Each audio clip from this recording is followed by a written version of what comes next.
ሰላም ሰላም ቤተሰብ እንዴት ናችሁ? ደህና ናችሁ? እግዚአብሔር ይመስገን በጣም ደህና ነኝ። እናንተም ደህና እንደሆናችሁ ሙሉ ተስፋ አለኝ። ለቻናሌ አዲስ ናችሁ ሰብስክራይብ፣ ላይክ፣ ኮሜንት እንዲሁም ሼር በማድረግ ቤተሰብ እንሁን ማለት ነው። በቅንነት እላቸዋለሁ። ዛሬ ይዤላችሁ የመጣሁት ፀጉራችንን ከቤትም ስንወጣ ነው ቤታችን ውስጥ እንዴት አድርገን እንደምናስዝ ነው ማለት ነው።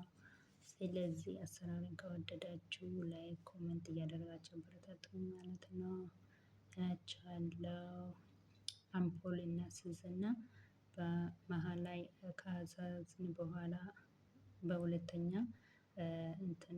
በሁለተኛ ፀጉር ማስያዣ እናስይዛለን ማለት ነው።